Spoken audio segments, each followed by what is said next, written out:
1절에서 11절 말씀을 보겠습니다.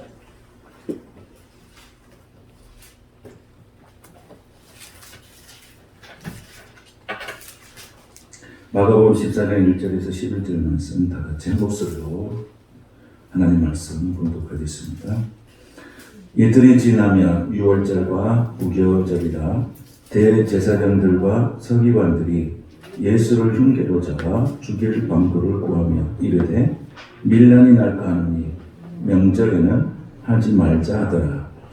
예수께서 베다니 나병 환자 시몬의 집에서 식사하실 때에 한 여자가 매우 값진 향유 곧 순전한 나드 한 옥합을 가지고 와서 그 옥합을 깨뜨려 예수의 머리에 부으니 어떤 사람들이 화를 내어 서로 말하되 어찌하여 이 향유를 허비하는가. 이 향유를 300데나리온 이상에 팔아 가난한 자들에게 줄 수 있었겠도다 하며 그 여자를 책망하는지라. 예수께서 이르시되 가만두라. 너희가 어찌하여 그를 괴롭게 하느냐. 그가 내게 좋은 일을 하였느니라. 가난한 자들은 항상 너희와 함께 있으니 아무 때라도 원하는 대로 도울 수 있거니와 나는 너희와 항상 함께 있지 아니하리라. 그는 힘을 다하여 내 몸에 향유를 부어 내 장례를 미리 준비하였느니라. 내가 진실로 너희에게 이르노니 온 천하에 어디에 있든지 복음이 전파되는 곳에는 이 여자가 행한 일을 또 말하여 그를 기억하리라 하시니라. 12 중에 하나니 가룟 유다가 예수를 넘겨주려고 대제사장들에게 가매 그들이 듣고 기뻐하여 돈을 주기로 약속하니 유다가 예수를 어떻게 넘겨줄까 하고 그 기회를 찾더라. 아멘.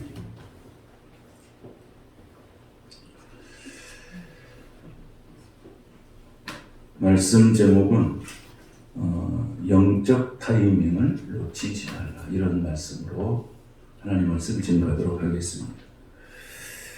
어느 시인은 인생은 한 권의 책과도 같다, 그렇게 이야기했습니다. 하루하루 살아가는 삶이 책 한 페이지에 한 페이지에 기록하는 것과 같다, 그렇게 수례를 했습니다. 어떤 사람들은 자기 인생에 살아가는 삶에 아름다운 글을 써내려갈 수 있는 사람이 있을 것이고, 어떤 사람들은 또 그렇지 못하는 글을 써내려갈 수도 있을 것입니다. 그래서 어떤 사람이든지 자기가 걸어온 길을 지울 수가 없죠. 좋은 일을 기억하고 나쁜 일을 버릴 수 있는 게 아니라 계속해서 내 삶의 가운데 그것은 흔적으로 남아있는 것입니다. 그래서 어떤 것은 바꿀 수도 있고 어떤 것은 지울 수도 있고 하는 것이 아니라 한 번 기록되면 그 기록은 영원히 남게 된다는 것입니다. 우리의 삶의 흔적이 그렇다는 것입니다. 오늘 예수님께서 가장 아름다운 인생의 책을 써내려간 한 여인을 오늘 소개합니다. 이 향유 옥합을 깨뜨리는 이 여인의 이 기사는 사복음서에 다 기록이 되어 있습니다. 얼마나 이 예수님의 했던 이 헌신된 모습이 얼마나 귀하게 보였으며 사복음서 기자가 다 기록을 했습니다. 오늘 1절을 보시면 이렇게 시작합니다. 1절을 다 같이 한번 읽겠습니다. 이튿날 이틀이 지나면 유월절과 무교절이라 대제사장들과 서기관들이 예수를 흉계로 잡아 죽일 방도를 구하며 이르되 밀란이 날까 하노니 명절에는 하지 말자. 아멘. 여기 보니까 한쪽에서는 무슨 일이 벌어지고 있습니까? 예수를 죽이려고 음모하는 한 부류가 있고, 또 한 부류는 어떤 일이 벌어지고 있습니까? 옥합을 깨뜨려서 예수님께 부은, 그러니까 극과 극의 사건이 대비된 것이죠. 우리가 이제 영화를 보면은 한쪽에서는 예수를 죽이려고 음모하는 장면이 나올 것이고, 한쪽에서는 예수님을 향하여서 지극히 거룩한 헌신의 모습을 이렇게 클로즈업시켜서 상반되는 그런 장면을 상상해 볼 수 있습니다. 그때 당시 대표적인 종교 지도자들이 오늘 나온 대제사장들과 서기관들입니다. 이 사람들이 예수를 잡아 죽일 음모를 하고 있는 거예요. 6월절이 다가오면 이스라엘 모든 전역의 사람들이 이제 예루살렘으로 다 이렇게 모이죠. 근데 예수님은 당시에 서민들의 인기가 많았어요. 약한 자들, 어려운 사람들, 가난한 사람들, 이런 사람들이 굉장히 인기가 있었기 때문에 만약에 예수님을 어떻게 잡아서 어떻게 하게 되면은 밀란이 날 거에 대해서 굉장히 염려하고 있는 거예요. 그래서 그들이 실행을 바로 하지 못하고 있는 것을 보게 됩니다. 이 서민들, 어렵고 힘들고 가난한 그런 여인들, 그런 삶들 살아왔던 모든 사람들은 예수님께서 소망이었고 능력이었고 구원이었어요. 예수가 아주 소망이었습니다. 그런데 예수를 잡아서 체포해서 죽이려고 하면 엄청난 밀란을 감당할 수가 없는 거예요. 그래서 오늘 이 예수님께서 이 시기에, 이 음모가 자행되는 이 시기에 누구의 집에 가게 초대를 받게 되냐면 3절의 말씀 한번 보겠습니다. 3절 다 같이 시작. 예수께서 베다니 나병 환자 시몬의 집에서 식사하실 때에 한 여자가 매우 값진 향유 곧 순전한 나드 한 옥합을 가지고 와서 그 옥합을 깨뜨려 예수의 머리에 부으니 하고 있습니다. 이런 음모가 진행되고 있는 상태에서 예수님은 나병 환자 시몬의 집에 초대를 받은 것입니다. 그러니까 베단이라고 하는 곳은 나병 환자들이 꽤 많은 곳, 집단으로 이렇게 나병 환자들이 이렇게 생활할 수 있는 곳이 바로 베단이었어요. 우리로 말하면 여수의 양원이나 이런 서울도처럼 그런 지점이었어요. 거기 오늘 여기 나오는 이 시몬은 어떤 사람이겠어요? 나병에 걸렸는데 예수님의 은혜로 예수님이 치유해 주셔서 나병의 모든 병들이 깨끗하게 치유받은 그런 사람이에요. 그러니까 나병 환자 시몬의 집은 이렇게 나병에 걸려서 죽을 병에 걸려서 치료받은 가정이에요. 근데 그 가정이 예수님이 초대를 받은 것이에요. 그렇게 이렇게 초대를 받아서 이제 얼마나 예수님 여러분 죽을 병에 걸려 있는 사람을 살려주셨으니 그 예수님에게 얼마나 지극정성으로 음식을 준비해서 대접하지 않겠습니까? 그런데 그 음식을 이렇게 대접하고 잔치를 벌이고 있는 그 상태에서 무슨 일이 벌어지냐면 한 여인이 옥합을 깨뜨려서 예수님의 머리에 붓게 된 것입니다. 그런데 잔치집에서 일어난 이야기니까 어떻게 보면 사람들이 많이 당황할 수도 있겠죠. 그런데 그 모든 광경을 볼 때 딱 상반된 구조가 나타나요. 그 보는 관점이 달라서 한 부류는 너무 좋은 일을 하고 있는 것이고 한 부류는 너무 이상한 일을 하고 있는 거예요. 그러니까 이 옥합이라고 하는 것을 깨뜨렸을 때 예수님은 무슨 말을 했냐면 이 여인이 참 좋은, 내게 참 좋은 일을 했다고 했어요. 이 좋은 일. 이것이 이제 히라보로 칼론 에브론이라고 그래요. 이 좋은 일이라고 하는 것은 우리가 말하는 좋은 일이 아니라 예수님께서 쓸 수 있는 용어 중에서 가장 귀한 용어, 사람에게 칭찬할 때 쓸 수 있는 가장 귀한 말이 뭐냐면 좋은 일을 하였다. 칼론 에브론이라는 그런 히라보 용어를 쓰는 거예요. 그런데 그게 무슨 뜻이냐면 아름다운 일이에요. 가장 아름다운 일. 예수님께서 하실 칭찬 중에서 가장 귀한 칭찬을 하는 것이에요. 근데 이 여인은 그렇게 했어요. 근데 한쪽 부류에서는 또 어떻게 나왔냐면 한쪽 사람들은 뭐라고 그랬어요? 이걸 팔아서 가난한 자들에게 주되 그랬어요. 6월절에 하는 행위가 뭐가 있냐면 가난한 자들을 돕는 행위를 6월절에 하는 거예요. 그게 가난한 자들을 돕는다고 하는 것은 뭐 나쁜 틀린 말은 아니에요. 그런데 예수님께서 그 말을 한 사람을 향하여서 뭐라고 했냐면 요한복음 12장에 보면 가난한 자들, 그걸 팔아서 가난한 자들에게 주라고 하는 사람이 누구였냐면 요한복음 12장에 보면 가룟 유다라고 등장해요. 그런데 예수님은 그 가룟 유다를 향해서 뭐라고 이야기했냐면 그는 도둑이라고 했어요. 그러니까 예수님께서 하시는 그 그는 도둑이라고 하는 그 말이 무슨 말이냐면 말은 틀린 말은 아니에요. 말은 틀리지 않죠. 가난한 사람이 돕자. 우리 이거 300데나리온이 되니까 이거 가난한 사람에게 돕자. 이거 틀린 말 아니죠. 근데 마음속은 뭐예요? 예수님은 어디를 보고 계십니까? 우리의 중심을 보시는 거예요.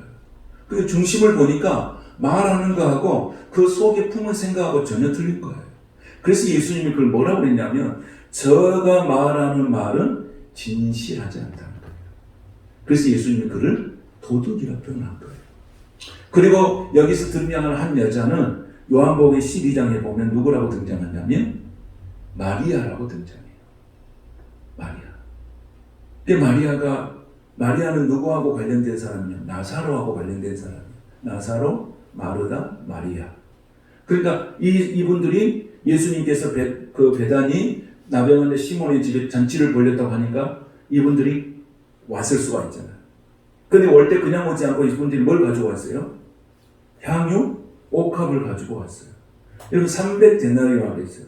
그때 당시에 노동자의 하루 품삯이 1데나리온이었어요. 1데나리온. 그럼 300데나리온이면 그것이 얼마치입니까? 1년치에 모아준 노동자. 그러니까 1년 연봉이죠. 1년 연봉이어야 구입할 수 있는 향유옥합이에요.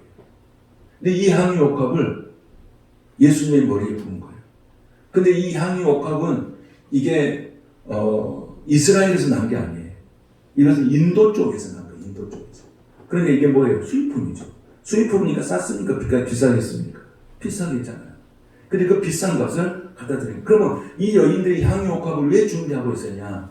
이 향유옥합을 준비한 것은 뭐냐면 이분들이 향유옥합을 준비한 것은 여인들이 이 결혼할 때에 혼수간의 최고 1번이 뭐냐면 향유옥합을 가져가는 거예요. 옥합을 가져가는 거예요. 이게 여인들이 가지는 혼수품의 일이에요. 그러면 이것을 어디에 썼냐면 여인들이 그때 당시 여인들은 머리가 길었잖아요. 우리 지금까지 머리가 이렇게 단발이 아니고 머리를 길게 했잖아요. 그 머리를 감는데 그걸 쓴 거예요. 그리고 이 향유옥합은 또 어디에 쓰냐면은 시신을 장례할 때 쓰시는 거예요. 그러니까 이 여인들이 가졌던 이 마음은 이 혼수품으로 해서 이것이 어떻게 보면 여인이 평생에서 가져와서 자기의 얼굴 피부랄지 머리 미용이랄지 이런 것을 위해서 사용하려고 준비해서 결혼해서 혼수품으로 가져갈 것을 누구에게 부어버린 거예요? 예수님에게 부어버린 거예요. 이것을 이제 보는 관점에서 이 가룟 유다가 그것을 300데나리온을 이 되는 것을 왜 거기다 그렇게 허비하느냐 이렇게 표현한 거예요. 근데 예수님은 그런 가룟 유다는 허비했다고 표현했는데 예수님은 어떻게 표현했다고요? 이 여인이 내게 좋은 일을 하였도다 라고 이렇게 표현한 거예요. 그러니까 항상 어떤 일이 있어요? 영적인 일도 항상 좋은 일이 있으면 다 좋게 보는 것이 아니에요. 한쪽에서는 반드시 뭐가 있어요? 마귀 사탄이 해방하는 것이 반드시 있어요. 우리가 느헤미야를 보면 성전을 짓잖아요. 성벽을 재건하잖아요. 좋은 일이잖아요. 이것을 방해하는 세력들이 얼마나 많은지 몰라요. 여러분 우리가 기도하려고 그러면 기도의 방해 세력이 있어요. 전도하려고 하면 전도의 방해 세력이 있어요. 영적인 것은요 항상 방해 세력이 있어요. 근데 이것을 우리가 절대 이것에 무너지면 안 돼요. 그 무너지면 할 수가 없어요. 근데 이 여인은 어떻게 했어요? 묵묵히 이 여인은 예수님에게 헌신적으로 이 향유를 붓게 되는 것을 보게 됩니다. 그런데 이 여인이 다른 복음서에 보면 어떤 표현을 하냐면 이 여인이 예수님의 머리에 향유를 붓고 자기 머리로 예수님을 그 기름을 흐르는 것을 닦았다. 그런 표현이 있습니다. 여러분 여인들이 머리를 풀고 뭔가를 했다고 하는 것은 가장 낮아진 죄인의 모습으로 섰을 때 머리를 푸는 거예요. 그러니까 그 여인이 머리를 풀고 예수님이 흘러내리는 기름을 닦았다고 하는 것은 예수님을 누구로 보신 거예요? 예수님을 하나님의 아들, 구속자, 예수 그리스도로 보는 거예요. 이게 그 여인의 눈에 예수님을 보는 눈이 열리게 된 것입니다. 그래서 우리가 신앙생활 할 때 가장 중요한 것은 주님의 이름으로 하는 것은 허비가 아니다. 4절 말씀을 한번 보겠습니다. 4절은 시작. 어떤 사람들은 화를 내어 서로 말하되 어찌하여 이 향유를 허비하는가 그랬어요. 여러분, 우리가 오늘 이 시간 주님 앞에 나와서 예배하는 이 시간이 허비하는 일이 아닌 줄로 믿습니다. 우리가 전도하는 일은 허비한 일이 아니에요. 기도하는 일이 허비하는 일이 아니에요. 영적인 일은 허비한 일이 아니에요. 그러나 세상 사람들은 이런 모습을 보고 뭐예요? 그것은 허비되는 일이라고 했어요. 가룟 유다는 그것을 보면서 뭐라고 그랬어요? 예수님께 하시는 그 최고의 정성, 예수님을 사랑하는 최고의 정성을 드렸는데 그것을 뭐라고 표현했어요? 허비한다고 했어요. 여러분, 신앙과 미신의 차이가 뭘까요? 신앙과 미신의 차이. 그건 별로 어렵지 않습니다. 우리는 미신, 신앙, 극명하게 다를 것 같죠. 그러나 우리 속에 그게 들어있습니다. 우리 속에 신앙도 들어있고 우리 속에 미신도 들어있습니다. 신앙은 뭐냐면, 신앙은 내가 믿는 하나님, 그 하나님의 중심의 삶을 사는 것이 신앙이에요. 그래서 우리가 먹든지 마시든지 무슨 일을 하든지 하나님의 영광을 위해 살아. 할렐루야. 우리의 신앙의 포커스는 하나님의 영광을 위해서 하는 거예요. 무슨 일을 하든지. 이게 하나님의 중심의 삶이거든요. 내가 먹을 때도 하나님의 이름으로, 냉수한 것을 대접할 때도 하나님의 이름으로, 모든 것을 하나님의 이름으로 하는 거예요. 이게 신앙이에요. 그럼 미신은 뭐냐면 자기 중심적으로 생각하는 것이 미신이에요. 그래서 여러분, 절에 가면 막 불상을 놔두고 막 전한다. 누구를 위해서 하는 거예요? 불상을 위해서 하는 게 아니죠. 누구를 위해서 하는 거예요? 자기를 위해서 하는 거예요. 자기 만족. 자기 만족이. 내가 절을 100번을 하면 뭐가 이루어지고, 소원이 이루어지고, 1000번 하면 뭐가 이루어지고, 뭐 이런 자기 만족, 자기가 그걸 통해서 자기의 욕구를 채우려고 하는 거예요. 자기 중심적 삶. 이게 미신이거든요. 그러니까 우리가 하나님을 섬기면서도 자기 중심적 삶을 사는 것은 하나님을 섬기는 것이 아니고 내 속에 뭐가 있는 것입니까? 미신, 샤머니즘이 있는 거예요.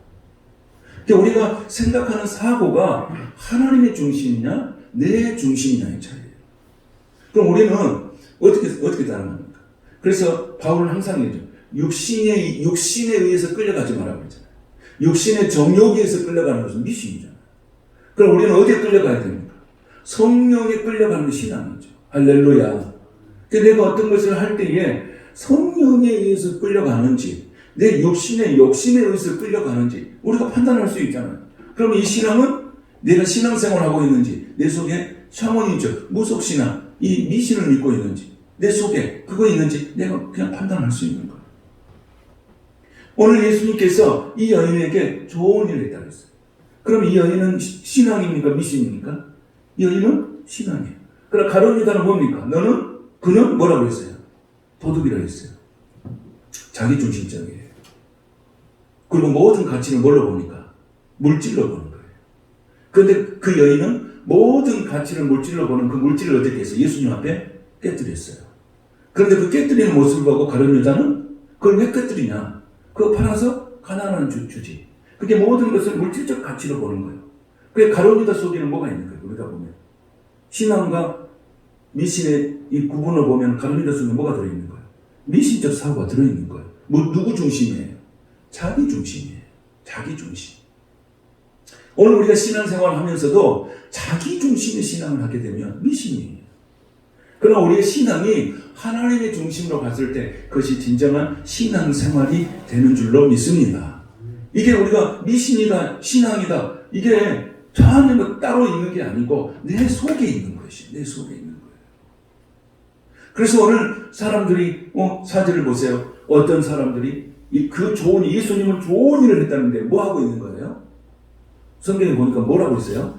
화를 냈다고 했어요. 화를 냈다. 그 지금 화를 낼 일입니까? 화를 냈다고 했죠. 성경 표현했잖아요. 화를 내면서 뭐예요? 어찌하여 이 향유를 허비하는고 이렇게 해서 여러분, 우리가 주님 앞에 드리는 헌신과 봉사, 또 우리가 드리는 이 물질의 모든 것들은 허비가 아니고 하나님이 기억하시고 아, 내가 정말 좋은 일을 했다고 하는 칭찬받은 일일 줄로 믿습니다. 그래서 우리가 하나님의 거룩하신 삶을 살아가는 사람들은 바로 그 길이, 그래서 어려운 거예요. 우리가 믿음의 삶을 살아간다는 것이 왜 어렵습니까? 하나님의 중심으로 사고하고 가니까 어려운 거예요. 왜?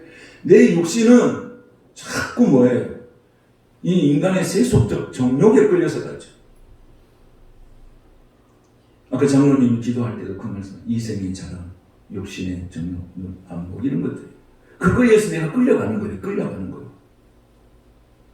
그 나는 거기에 끌려가면서도 모르면 그게 문제가 있잖아요. 그래서 이러면 안 되겠다.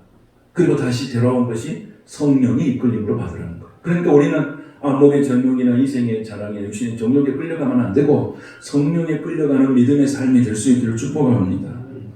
그래서 예수님께서 이 여인을 통해서 감동받은 게 뭐예요? 한 번도 내가 이런 대접을 받아본 적이 없다. 지금 예수님 뭐예요? 한쪽에서는 예수님을 죽이려고 하는 음모가 있었고 한쪽에서는 이 여인의 뜨거운 사랑과 헌신이 있었어요.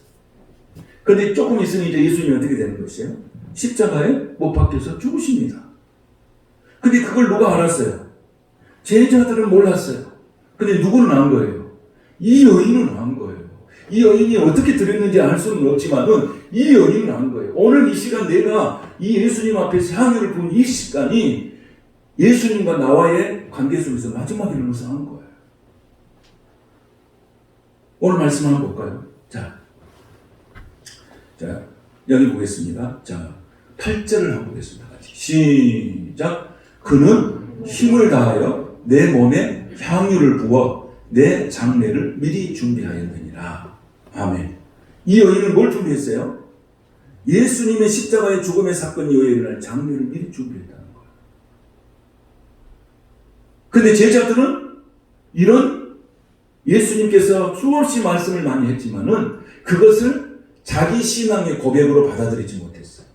그런데 이 여인은 자기가 어떻게 그것을 알았는지는 모르지만은 그 말을 듣는 순간에 자기 신앙의 고백으로 받아들인 거예요.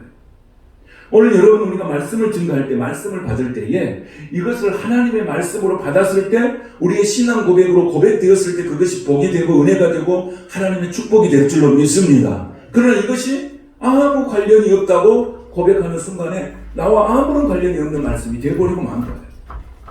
그런데 여인은 어떻게 했어요? 내 장례를 미리 준비하였느니라고 했어요. 미리 준비하였느니라. 여러분 장례를 미리 준비한 사람 세상에 보면 별로 없죠. 그런데 어디 가면 시골에 가면 가묘라고 한 거 있어요. 가묘. 여러분도 가묘 보셨잖아요. 이렇게 가묘를 써놓고 내가 다음에 죽으면 내가 네 속에 넣어주라. 이렇게 가묘를 써놓고 그 정도는 준비한 거 같아요. 보통 보면. 근데 우리는 그것이 죽음의 준비는 아니죠. 그건 준비가 아니죠. 우리는 뭘 준비해야 될까요? 뭘 준비해야 될까요? 몇 자리를 준비할까요? 아니면 뭘 준비해야 우리가 진짜로 장례를 준비하는가요? 내 마지막에 예수님 앞에 섰을 때 내가 가장 가지고 있는 게 뭘까요? 뭘 가지고 갈까요? 뭘 가지고 갈까요? 이번에 저희 고모가 갑자기 돌아가셨어요. 갑자기 돌아가셨죠. 갑자기 내려갔어요. 근데 이분이 주일날 동네 사람들이 그 시골에 코로나가 심하고 그러니까 다 교회를 안 갔어. 교회를 다 못 간다고. 그래서 가정에서 이제 예배 드린다고 다 모이고 그랬어요. 근데 이분은, 이 고모는 혼자 간 거예요. 혼자서 교회를 갔어. 그리고 예배를 드리고 왔어. 그리고 언제 돌아가시냐? 월요일 아프시고 화요일 돌아가시구나. 그러니까 신비하죠. 아무도 그날은 코로나가 심해서 안 갔어, 교회를. 시골 할머니들이니까. 그런데 이분만 교회를 간 거예요. 그래서 예배를 드리고 온 거예요. 주일날 예배 드리고 월요일 아프시고 멀쩡해서 주일까지는 멀쩡한 거예요. 월요일 아프시고 화요일날 저녁에 돌아가신 거예요. 그래가지고 목요일날 장례 준 거예요. 이분은 뭘 준비했을까요? 하나님 앞에서 믿음을 준비하고 갈 준비를 한 거예요. 우리의 준비가 뭐가 준비겠어요? 몇 자리 준비한 거 준비했어요? 뭐가 준비했어요? 우리는 믿음으로 하나님 앞에 설 그 준비를 해야 될 줄로 믿습니다. 주님의 나라는 믿음으로 갑니다. 믿음으로 가는 거예요. 예수님을 향하여서 장례를 준비했다는 거예요. 이 여인이 예수님의 마음속에 얼떤 감동이 있었을까요? 한 번도 나에게 이런 대접을 받아본 적이 없어요. 예수님 왕으로 오셨지만 왕 대접 해준 사람이 없었어요. 그런데 그 여인이 지극히 정성으로 예수님에게 뜨거운 사랑을 담아서 향유값을 딱 본 거예요. 그때 예수님 마음이 어땠을까요? 예수님께서 말씀하실 때는 정말로 좋은 일 했다, 나에게 좋은 일 했다고 표현했지만 예수님 그 마음속에 어떤 것이 있었을까요? 우리가 알 수는 없지만 그 안에 감동이 어떤 감동을 받았을까요? 우리가 느껴질 수가 있겠잖아요. 십자가 얘기를 들었음에도 불구하고 그 사건을 자기 사건으로 만들지 못했던 제자들, 십자가 사건을 듣고 그 사건을 자기 사건으로 신앙으로 고백했던 그 여인, 어떤 자가 영적으로 승리한 것입니까? 오늘 우리는 하나님의 말씀을 들을 때 그냥 사람의 말로 듣지 아니하고 하나님의 말씀으로 듣는 귀가 열려지시기를 축복합니다. 성령이 교회들에게 하신 말씀을 들으라 했습니다. 그런데 모든 자들이 듣는 것은 아니잖아요. 뭐가 돼요? 성령이 교회들에게, 귀 있는 자는 성령이 교회들에게 하시는 말씀을 들을지어다 그랬어요. 이게 들을 수 있는 사람만 듣는 거예요. 오늘 그 듣는 귀가 열려지게 되시기를 축복합니다. 우리의 신앙의 삶을 보면 가룟유다 같이 자꾸 세상의 잣대로 자꾸 재단을 하는 거예요. 모든 것은 뭘로 보는 거예요? 물질의 가치로 보는 거예요. 그러니까 계산하고 물질의 가치를 보니까 신앙이 없는 거죠. 그런데 여러분, 정말로 사랑하면 뭐가 되죠? 내가 정말로 사랑하면 계산하지 않는 거예요. 사랑은 계산하지 않는 거예요, 여러분. 사랑하지 않을 때 계산하는 거예요. 하나님께서 독생자 예수 그리스도를 우리에게 주셨을 때, 독생자 예수님을 우리에게 주셨을 때 계산하고 주신 것이 아니잖아요. 하나님께서 우리에게 은혜 베푸실 때 계산하지 않는 거예요. 오늘 이 여인이 향유 옥합을 깨뜨리는데 그게 얼마인지 자기는 알 수는 없지만은 계산하지 않냐고 예수님께 본 거예요. 그게 뭐예요? 사랑의 표현이에요. 여러분, 여인들이 연인 관계를 가질 때 사랑하는데 계산하면서 내가 물질을 쓸까요? 계산하면서 시간을 쓸까요? 계산하지 않고 쓰는 거예요. 이게 사랑이에요. 오늘 여러분, 우리가 하나님 앞에 은혜를 받은 우리들, 하나님을 위해서 살아갈 때 그것을 계산하지 않고 하나님의 은혜 가운데 쏟아부을 수 있는 그런 마리아와 같은 그런 은혜가 우리 안에도 있게 되시기를 축복합니다. 이 여인에게는 그렇게 할 수 있는 동기가 있는 거죠. 나 같은 사람을 살린 거예요. 나 같은 죄인을 살린 거예요. 나사로를 살려주셨잖아요. 하나님의 은혜 안에서 우리가 살아갈 때 얼마나 많은 은혜들이 있습니까? 우리가 이 어려운 시대를 살아가고 있지만 지나온 길을 돌아다 보면 하나님의 은혜 아니면 살아갈 수 없는 그런 시간들이 아니었습니까? 뒤돌아보면 다 그러잖아요. 뒤돌아보면 우리가 앞으로 가려고 하면 막막할 때 이럴 때 없지만 뒤돌아보면은 다 하나님의 손길을 따라서 이렇게 온 거예요. 저도 이렇게 살아오면서 코로나로 2년 3년 겹치면서 이렇게 보니까 걸어온 길이 보니까 다 하나님의 은혜예요. 근데 앞을 보니까 막막해. 앞은 막막해. 그런데 이것도 하나님께서 나를 인도하시고 뚫게 하시고 그 사망의 음침한 골짜기를 할지라도 푸른 초장으로 인도하시는 확신을 가지고 우리가 오늘 또 걸어가는 줄로 믿습니다. 내가 앞으로 가는 것은 힘들지만 걸어온 길은 다 하나님의 은혜였어요. 그래서 내가 하나님을 찬양하고 하나님께 영광을 돌리고 하나님의 중심의 삶으로 살아가는 거죠. 왜? 어제 베풀었던 그 은혜를 하나님은 오늘도 베풀어 주시고 내일 또 내게 은혜를 주실 것을 믿기 때문에 그렇게 하나님께 기쁨으로 감사하며 살아가는 줄로 믿습니다. 사랑하는 성도 여러분, 지금 어려운 시대, 어둠이 캄캄한 시대, 그렇지만 지금까지 인도했던 그 하나님이 오늘도 인도하시고 내일도 모레도 인도하실 것을 확신하고 믿음으로 전진하는 성도의 삶이 되시기를 축복합니다. 이것이 오늘 우리들에게 필요한 신앙의 고백이에요.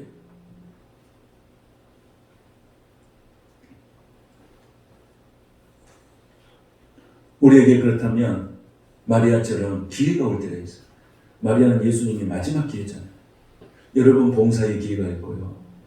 우리가 전도할 수 있는 기회가 있고 또 섬길 수 있는 기회가 있어요.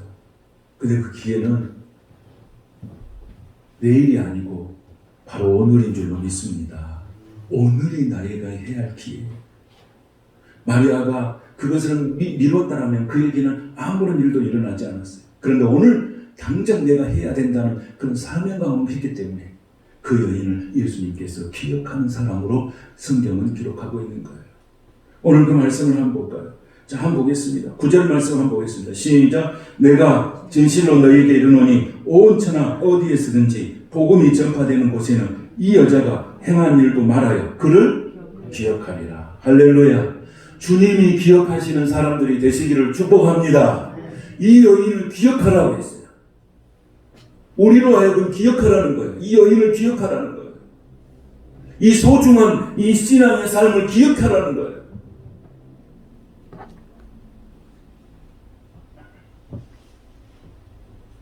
기회가 지나가면 아무것도 할 수 없습니다. 여러분 우리가 병들면 건강할 때는 세상 일이에요. 한번 봐보세요. 내가 건강하면 뭔 일 하죠? 세상 일을 해요. 병들면 뭐 하죠? 병들면 아무것도 못 하죠. 그 병들어 있는 사람들이 항상 이런 이야기 많이 하죠. 목사님, 내가 이 병에서 치유되면 주님의 일을 마음껏 하고 천국 가고 싶어. 이런 이야기 가끔 듣습니다. 일어나서 그렇게 한 사람도 있지만 거기서 누워서 그냥 그대로 천국 가시는 분도 있고. 건강할 때는 우리가 세상 일을 해요. 근데 병들면 깨달은 거 누워가지고 내가 뭐하고 살아왔나. 이제 건강해지면 내가 하나님 일 열심히 하다가 주님 오라 하시면 가야 되겠다. 그 누워서 병들어서 그 침대에 누워서 생각한다는 거예요. 여러분 건강할 때 주님의 영광을 위해서 봉사할 기회가 있으면 봉사하고 헌신할 수 있는 기회가 오면 헌신하고 하나님의 일에 내가 힘이 있을 때 할 수 있는 저와 여러분이 되시기를 축복합니다. 그 하나님 기뻐하시죠. 오늘 이 여인이 언제 한 것입니까? 기회가 왔을 때 하는 거예요. 기회가 왔을 때. 그 기회를 머뭇거리지 아니하고 그 기회가 왔을 때 헌신하는 거예요. 기회는 항상 오는 것이 아닙니다. 내가 보면 이렇게. 기회가 왔을 때 하십시오. 하나님의 감동이 있을 때 순종하십시오. 그래서 여러분 하나님의 거룩함을 드러내는 믿음의 삶이 될 수 있기를 축복합니다. 결론의 말씀이에요. 그렇다면 우리에 있어서의 옥합이 뭡니까? 우리는 뭘 깨뜨려야 되겠습니까? 뭘 깨뜨린 거예요? 우리가 깨뜨려야 할 것이 뭡니까? 옥합은 육체입니다. 깨뜨려야 되죠. 이걸 깨뜨렸어요. 그 물질이 깨어짐으로 거기서 쏟아져 나왔습니다. 그것이 바로 쏟아져 나온 것이 뭡니까? 육체가 깨짐으로 쏟아져 나온 것이 뭐예요? 마음이었습니다. 마음. 삶이었습니다. 예수님의 육체가 쏟아져 나왔습니다. 예수님께서 우리에게 이제는 너희들이 이렇게 하라. 그리고 그 여인을 기억하라 말씀하고 있습니다. 향유의 육체 속에서 흘러나온 것이 뭡니까? 이것은 눈물입니다. 예수님을 향한 눈물입니다. 오늘 이 시대는 눈물이 메말른 시대에 우리가 살아가고 있습니다. 기도의 눈물이 말랐어요. 헌신의 눈물이 말랐습니다. 순종의 눈물이 마른 시대예요. 사랑의 눈물이 마른 시대가 되었습니다. 여러분, 자식을 위해서 눈물을 흘려서 기도하는 사람, 교회를 위해서 눈물을 흘려서 기도하는 사람, 이 나라 이 민족을 위해서 눈물을 흘려 기도하는 사람, 그런 사람들이 필요한 거예요. 여러분, 이 세상이 얼마나 어렵게 됐습니까? 선거가 끝나고 딱 보니까 50대 50이에요. 나라가 딱 반쪽으로 나눠졌어요. 그런데 50대 50으로 딱 나눠진 게 아니고 성별로도 나눠졌어요. 세대별로 나눠졌어요. 정말 우리나라 어려운 나라가 됐습니다. 내가 선택했든지 선택하지 않았든지 이제 새로운 정부가 생겨서 국정을 운영할 때 우리가 이 나라가 잘 될 수 있도록 우리는 기도해야 될 줄로 믿습니다. 정말 어려운 시대에 우리가 살고 있습니다. 우리 이 나라 이민족을 위해서 눈물 흘리면서 기도해야 할 때입니다. 여러분의 눈물, 메말라버린 여러분의 눈물이 터지기를 축복합니다. 옥합이 깨지는 은혜가 있게 되시기 원합니다. 내 속이 깨져야 됩니다. 바위가 깨졌을 때 그 속에서 생수가 쏟아났습니다. 굳어진 우리의 신령이 깨져야 내 안에서 생수가 흘러나옵니다. 주님은 오늘 그 옥합을 깨뜨리는 그것을 너희가 깨져야 내 속에 굳어져 있던 눈물이 쏟아진다 나오는 거예요. 오늘 돌같은 마음, 옥합처럼 단단히 막혀있는 우리의 심령이 깨져서 내 속에서 눈물이 나고 피도 나고 그런 흘러나온 눈물이 나를 살리고 교회를 살리고 가정을 살리고 그 옥합이 깨졌을 때 온 집안이 향기로 가득 찬 것처럼 우리의 삶이 가는 곳마다 교회와 가정이 그런 향의 옥합을 깨지는 아름다움으로 가득 차는 믿음의 삶을 살아가시는 성도 여러분이 되시기를 축복합니다. 걸어가신 하나님 감사합니다. 우리의 사람들의 눈에 눈물이 말랐습니다. 기도의 눈물이 말랐습니다. 사랑의 눈물이 말랐습니다. 순종의 눈물이 말랐습니다. 긍휼의 눈물이 말랐습니다. 희생의 눈물이 말랐습니다. 이제 내 안에 있는 옥합이 깨어지게 하셔서 내 심령이 깨지게 하여 주셔서 내 속에 있는 눈물샘이 터져나와서 하나님을 거룩하게 섬기는 믿음의 종들,